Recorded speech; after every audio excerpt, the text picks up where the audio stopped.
Welcome everybody to the webinar today. And as I mentioned, the agenda as it appears on the screen. My name is Luis Mares, Director of Community Mobilization at the Latino Commission on AIDS.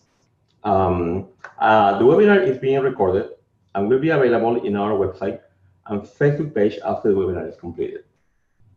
There will be a section for questions at the end of the presentation. So please write your questions and comments on the chat box.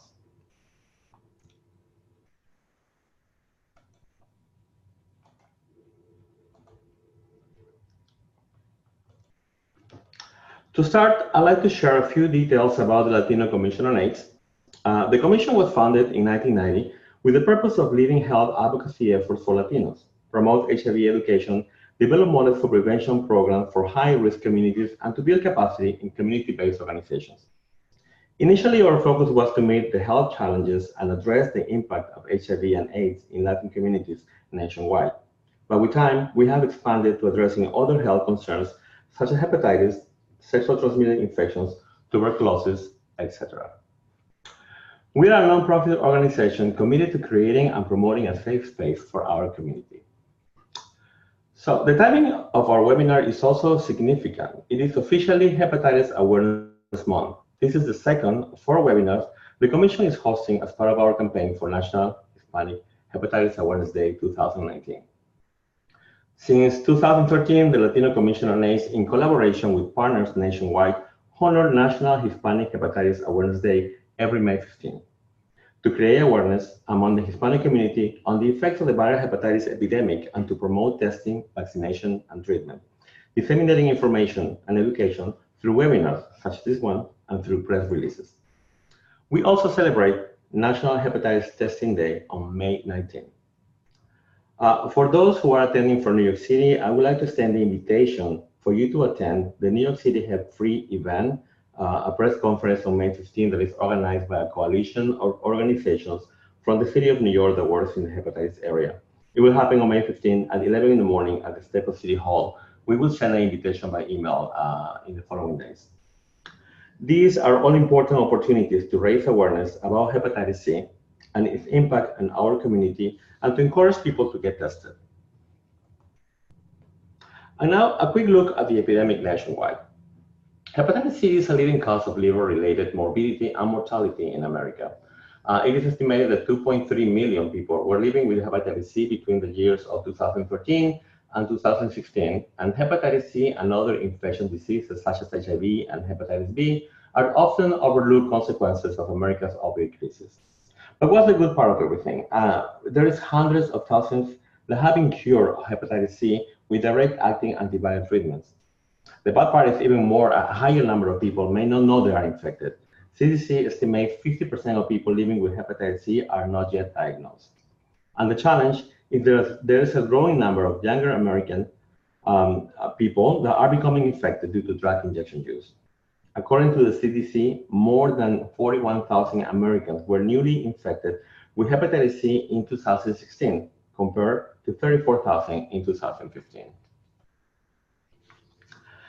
Narrowing it to the Hispanic community, chronic liver disease is a leading cause of death among Latinos. And one of the main causes of chronic liver disease is infection caused by hepatitis B and hepatitis C viruses. According to the Department of Health and Human Services, chronic liver disease is higher among Latinos and Hispanic population than among whites, and was the 3rd leading cause of death for middle-aged Hispanic men in 2015. It is also established that it is the 7th leading cause of death among the entire Latino community. As noted in the United States Department of Health and Human Services National Viral Hepatitis Action Plan for the period of 2017 to 2020, limited epidemiological data for hepatitis C remains a key barrier in effectively addressing the epidemic both locally and nationally. The public health surveillance system for hepatitis C is not as good as for other infectious diseases, such as HIV, which make it challenging to understand the full scope of the epidemic, particularly by race and ethnicity. With this background, I'll turn it over to Dr. Bradley to talk about HepVu and how the site maps and presents data on viral hepatitis. Hi, everyone. Thanks for that introduction, Luis. So I'm Heather Bradley. I'm an assistant professor of epidemiology at here in Atlanta at Georgia State University School of Public Health. I'm also the project director for HepVu, and I'm really excited to be here with you guys doing this joint webinar and to talk about our data visualization platform and some of the data that are available for your use on HepVu. Next slide, please. Or no, you're good where you are, actually. So HepVu is essentially an interactive online resource that visualizes the hepatitis C epidemic in the U.S. And for those of you who may be familiar with our sister site, HalfView, we've used the infrastructure developed for HalfView to develop data visualization for hepatitis, which is, as you all know, another area where data is critically needed for public health decision making. We launched the HepVu resource in 2017. At that time, we had hepatitis C estimates from 2010, which were not quite as current as we would have liked at that time. But one of the challenges with hepatitis C is that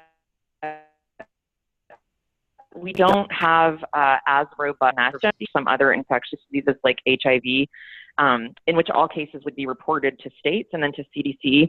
And so to help meet the need for understanding the burden of hepatitis C at the state level, researchers from a group called the Emory Coalition for Applied Modeling Project, or CAMP, together with Dr. Eli Rosenberg from the University of Albany, developed a model-based estimate at that time for 2010. And they were the first of their kind that really allowed for state-to-state comparisons of hepatitis C burden. This same group of researchers recently updated the model to estimate hepatitis C prevalence during 2013 to 2016. So those are the most current data that we have. We launched those data in January of this year, and those are the data that are currently available on the maps and the site.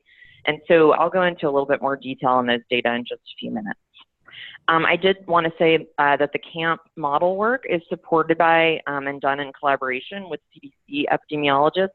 And HepVu is a Powered by HalfView project, which is presented by the Emory Rollins School of Public Health and done in partnership with our colleagues at Gilead Sciences. Next slide, please.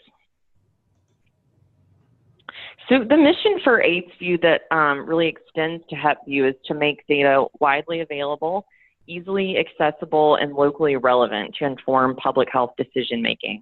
And so the real goal here is that policymakers, researchers, advocates, and others are able to use local data to their area to strategically plan prevention and treatment programs, to allocate resources toward those programs, and to monitor their progress. Next slide, please. I work together with Dr. Patrick Sullivan, who is at Emory University. He's the principal scientist for HalfView, and as well as co-chairs HepVu together with Dr. Ron Baldessari from Johns Hopkins. HepVu and HalfView receive also ongoing support and guidance from 3 groups of just tremendous expert advisors with representatives from a wide range of agencies, from federal, state, and local government, universities, clinical services providers, industry partners, and policy and advocacy groups. And you can see just a sample of those groups who are represented on our advisory councils listed here. Next slide, please. So I'm going to move on now to discuss the hepatitis C prevalence estimates that are available currently on HepVu. Next slide, please. So the maps that we have currently on the site include hepatitis C prevalence estimates, as well as hepatitis mortality data for the years 2013 to 2016. And alongside those data, you can also view 3 state-level opioid indicators, and those are opioid prescription rate from 2017, which is sourced from CDC, the narcotic overdose mortality rate from 2013 to 2016, also sourced from CDC, and the pain reliever misuse rate from 2015 to 2016, which is self-reported on a large survey and sourced from Substance Abuse and Mental Health Services Administration, or SAMHSA. We have just recently, actually in January, when we launched these updated estimates, we added the opioid data to the HepVu site, given the importance of the intersection of opioid misuse with hepatitis C. So, as you all know, people who misuse opioids might inject as one mode of administration, and this is becoming more common. And they may also share needles or other injection equipment, which in turn puts them at risk for bloodborne infections like hepatitis C. So to inform public health action around this endemic, we think that it's really important for policymakers and people who are planning programs to be able to visualize the burden of hepatitis C alongside the burden of the opioid epidemic. And I'll show you a little bit more about those maps in just a few minutes. Next slide, please. So I'll get into some detail now about the most recent 2013 to 2016 hepatitis C prevalence estimates that are mapped on the site. And so, as I mentioned before, hepatitis C doesn't have as robust a surveillance system as many of us would like. And so what that means is that surveillance is done differently from state to state, and sometimes even differently across cities within the same state. And so we saw a need to develop estimates that would be comparable across states in order to facilitate resource allocation. And so to do that, we used multiple data sources, including the nationally representative NHANES survey, the American Community Survey, as well as mortality data from the National Vital Statistics System. And using those data sources, we estimate hepatitis C prevalence at the state level. I should mention that those estimates were published late last year in JAMA Network Open. So I've got a screenshot here of the article if you are interested in reading in some detail about the methodology and findings. I should also mention that we did take into account in these estimates hepatitis C prevalence estimates from published studies of populations that are not sampled by NHANES, and these include populations like the homeless population and the incarcerated. And so we took those estimates into account in the final estimates that are mapped on the site. Just in brief, we used a multi-step statistical modeling approach for these estimates. We started with computation of direct estimates for each state using NHANES, the NHANES national prevalence based on the local population distribution in each state by sex, race, ethnicity, birth cohort, and income strata. Next slide, please. I know this is a busy slide, but I did just want to show which information we were able to use from each data set in the analysis. So I mentioned that we directly estimated hepatitis C within demographic strata using NHANES first. And then we looked at the distribution of each state's cause-specific death rates relative to the U.S. average as signals for local patterns of hepatitis C infection. So within the demographic strata I mentioned earlier, we applied to each state two sets of state-specific mortality ratios relative to the nation, and those mortality ratios were included mortality rates from both hepatitis C infection and narcotic overdose deaths. They were sourced from the National Vital Statistics System, and the reason that we used both of those ratios is to represent both older infections and more recent infections that might be associated with the opioid epidemic. And last, it's not shown on this slide, but as I mentioned, we did estimate additional infections among populations not included in the NHANES sampling frame by applying literature-based estimates of prevalence in these groups to the state-specific population estimates. Next slide. So of course, the use of a modeling approach always comes with some limitations, and I just want to point some of those out as well as some of the strengths of the model. First, NHANES is representative of the U.S. population, but doesn't, of course, include the incarcerated population or the homeless population, and it may not adequately capture increases in hepatitis C among persons who inject drugs, both due to undercoverage of this population in sampling and due to just small numbers of self-reported injection drug use, given that it's a relatively rare behavior and also a stigmatized behavior that can be hard to capture using a survey. Next, we used hepatitis C and narcotic overdose mortality as state-level signals to allocate hepatitis C cases to states. And we think that these are very good signals, but they may be incomplete proxies for hepatitis C infection. And then last, these estimates go through 2016, and so they won't show further increases that have happened post-2016. The estimates also have some important strengths. We used a synthesis of large, robust, nationally representative data sets, and we were able to use each state's population structure by important characteristics that are associated with hepatitis C infection by sex, age, race, and income or poverty level in the allocation of hepatitis C infections to states. The model is relatively simple and makes very few assumptions as models go, and so the methods and its findings are readily understood. And last, the estimates are likely not perfect for any one state, but do allow a standardized way to compare hepatitis C burden across states, which is so important for resource allocation and program planning. Next slide.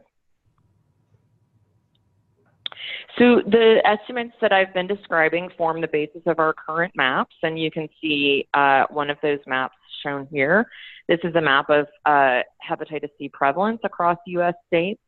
I'll briefly describe the findings from the estimation work that are mapped here. So for 2013 to 2016, we estimated overall a U.S. Hepatitis C prevalence of 0.93%, ranging from 0.45% to 2.34% at the state level. We found the highest burden of hepatitis C in the western United States. Of 13 states in the U.S. West Census region, 10 of them had above average prevalence. This region included about 27% of people, of all people with hepatitis C infection, despite constituting just 23% of the U.S. population. I also should mention that 3 of the 10 highest rate states or prevalent states are in Appalachia, which, as you probably know, is heavily impacted by the opioid epidemic. And those states are Kentucky, Tennessee, and West Virginia. Together, those 3 states constituted about 6% of persons with hepatitis C infection and 4% of the U.S. population. Next slide. So we display the hepatitis C estimates on HepVu in terms of both prevalence and the number of people with infection, which can really inform decision-making in different ways. So in addition to having high hepatitis C prevalence, as we saw in the last slide, states in Appalachia also have high numbers of people with hepatitis C infection. But I would say that the main message of this map is that hepatitis C, like HIV, is extremely geographically concentrated. 9 states, which are shown here: California, Florida, Michigan, New York, North Carolina, Ohio, Pennsylvania, Tennessee, and Texas, each contained more than 65,000 people with hepatitis C infection. And together, those 9 states actually constituted over half, about 52% of all persons with hepatitis C nationally. So a lot of geographic concentration. It's helpful to see that on the maps. Of those 9 states I just mentioned, 5 are actually in the Appalachian region. And Tennessee and Arizona were the only states represented in the top 10 for both hepatitis C and the number of people with hepatitis C. Next slide, please. So it's really important to point out that these estimates, as I mentioned before, are comparable in terms of burden of disease across states, but they may differ from some states' internal estimates of their hepatitis C burden. Reporting and surveillance practices for hepatitis C tend to vary widely across states. Some states are able to use their diagnosis data to make inferences about the number of prevalent hepatitis C infections in their state, while others are not. But differences between the estimates mapped on HepVu and states' internal estimates may stem from a number of sources, including the use of different data sources, analytic methods, or the time period that's being described. But most importantly, because state-specific methodologies are not replicable across the country due to these differences in data availability, the primary objective of our estimates that are mapped on HepVu was to use these robust national data sources to allow state-to-state comparisons of hepatitis C burden. Although, of course, we encourage states and local jurisdictions to use all data sources available to them for triangulation of results and for resource allocation and program planning. Next slide. So just to summarize before moving along this piece of the presentation, I've presented hepatitis C prevalence estimates, which are computed from national hepatitis and local mortality data. What we found was higher hepatitis prevalence in states with a history of IDU behavior or chronic hepatitis C infections, as well as in states that are currently most affected by the opioid epidemic. Our goal is that these estimates are used for benchmarking the hepatitis C epidemic and really to guide resource allocation and programming for prevention, diagnosis, and treatment efforts. And so it's our hope that the maps and these data will be helpful to people like you all who are working so hard on these efforts. Next slide, please. So I'll move now into talking for just a few minutes about other features in addition to these maps that are available on the HepVu site. Next slide, please. I mentioned earlier that we've incorporated some opioid data recently to HepVu in the form of indicators that can be compared with the hepatitis prevalence estimates. And as part of this sort of visualization of the opioid and hepatitis endemic, we have maps, infographics, and a deeper look page highlighting the intersection of the opioid crisis with infectious diseases like hepatitis C to really help researchers and policymakers think about integrated solutions to these public health problems. And so our hope is that being able to visualize data on how the opioid crisis intersects with infectious diseases like hepatitis C, that researchers and policymakers will think about solutions to these problems in an integrated way versus sort of approaching them each in a vacuum. Next slide, please. These are the maps of the 3 state-level opioid indicators that are available on the site and that can be compared alongside hepatitis C prevalence. First, we have the narcotic overdose mortality rate, which is the number of drug overdose-related deaths per 100,000 people. In the middle, we have opioid prescription rate, which is the number of opioid prescriptions dispensed per 100 persons in each state. And then to the far right, we have the prevalence of pain reliever misuse, which is based on the national survey that I was talking about earlier. And this is a response, their self-reported response to indications of misuse or abuse of prescription pain relievers. And so just to kind of orient you to the map, shading for the maps is darker for states with higher rates or percentages for a given indicator.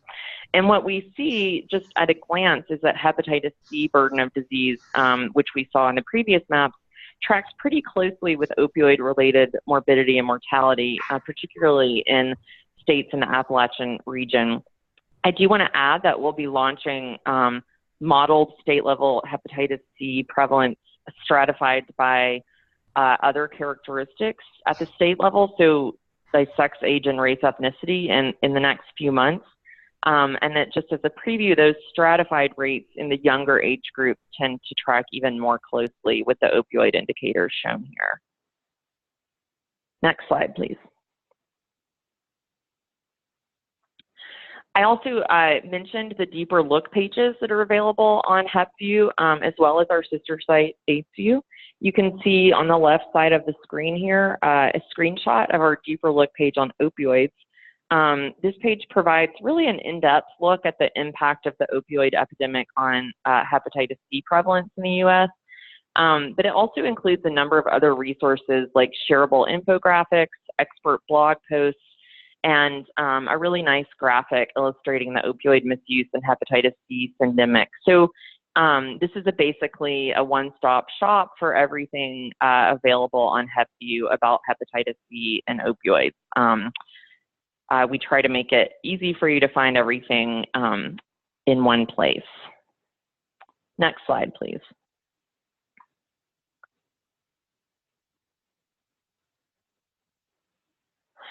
So I mentioned that we can compare the hepatitis C prevalence maps to opioid indicators, but I also wanted to say that all of HepVu's maps, like those on HalfView, can also be compared alongside social determinants of health at the state level, like poverty and the percentage of persons with a high school education. And this really shows us how social determinants, these social determinants tend to track geographically with hepatitis C, which of course we also see very strongly with HIV infections. The example here is a side-by-side comparison for state-level hepatitis prevalence with the opioid prescription rate, but you can choose any of the social determinants or any of the opioid indicators for side-by-side comparisons. And when you found the right comparison or comparisons for your purposes, the site lets you print your custom map view or develop a widget to embed the maps that you've chosen directly into your own website. Next slide, please. Another really critical HalfView tool that we've extended to HepVu is the use of state profile pages. And these incorporate all of the information that we have on the site for a given state in just a central, easy to find location. This example is from DC, but viewers to the site can click on any state and get information about hepatitis C morbidity and mortality in that state.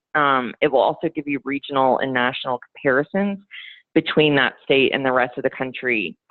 These graphics are also downloadable and printable, so they can be easily shared. This is a really nice quick reference if you're going to talk to a congressperson or a policymaker who you need just a quick tear sheet for. And these can be downloaded for both HepVu and for HalfView.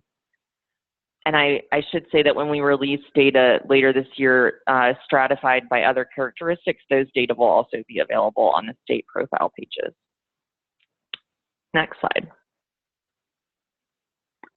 So I will wrap up by just showing several other shareable resources that are on the site that illustrate these hepatitis C prevalence estimates and the impact of hepatitis C on local communities. We have a suite of infographics illustrating the most recent hepatitis C prevalence estimates, as well as hepatitis C in the context of the opioid epidemic. We're always adding new infographics, and particularly around awareness days like National Hepatitis Testing Day. And this month, we're also launching Spanish language infographics, and you can see a preview of one of those here. We're super excited about those. So please do check those infographics out and feel free to use them widely in your presentations and other work. We also have a series of blog posts with viral hepatitis and opioid experts like Dr. Judith Feinberg from the West Virginia University School of Medicine and Thaddeus Pham from the Hawaii State Department of Health. And we're adding new blogs often, so check in with us or follow us on social media to just stay abreast of our new content as it comes out. Next slide, please.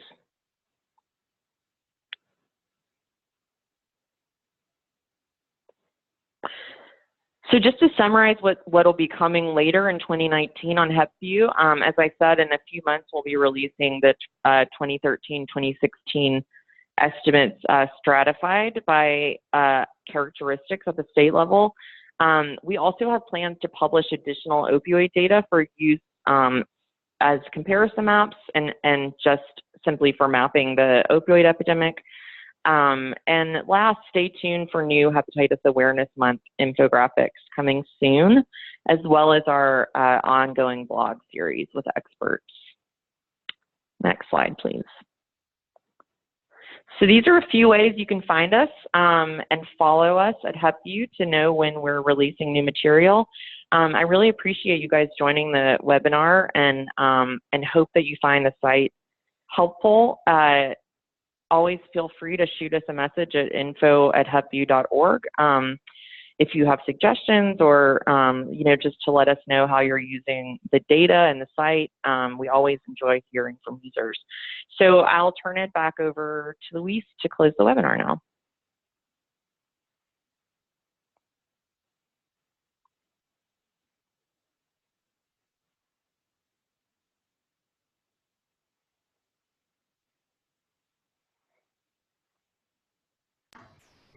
Thank you, Heather, for the great presentation. So now I would like to open it for questions from the people that have attended the webinar. You can write your questions in the chat. We have one question from Edwin Cortez. He says, is the fibrosis score still important for Hep C treatment in Chicago, Illinois? I'm sorry, I didn't quite understand. There's a question about treatment, actually. I don't know if the fibrosis score is still important for hepatitis C treatment in Illinois. I think, I don't have that information right now, but I think that depends on the states. I will send you the information as soon as I get it by email. Edwin. Sorry for not having Okay. Yeah. No, that's okay. So any question from attendees? Please write it on the chat.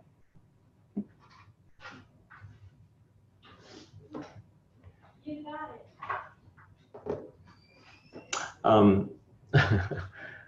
Somebody's asking for the PowerPoint presentation. Yes, I will send a PDF copy of the webinar by email.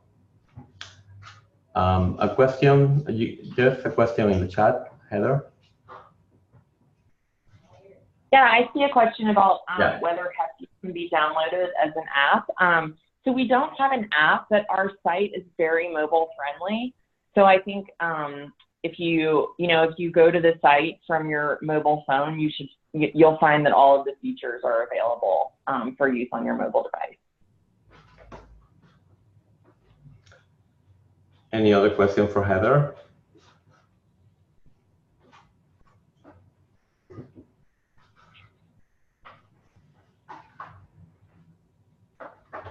Well, there seems to be not that many questions this afternoon, Heather. Thank you so very much, HepVu and Heather, for collaboration with us in celebrating the Hispanic Hepatitis Awareness Day and presenting this important information through our partners in the webinar. Okay, absolutely. I really enjoyed being here, and thanks for having us. And feel free, to reach out to info@HepVu if you have questions. Absolutely. Thank you very much, everybody. So we're closing the webinar right now. Thank you. Thank you.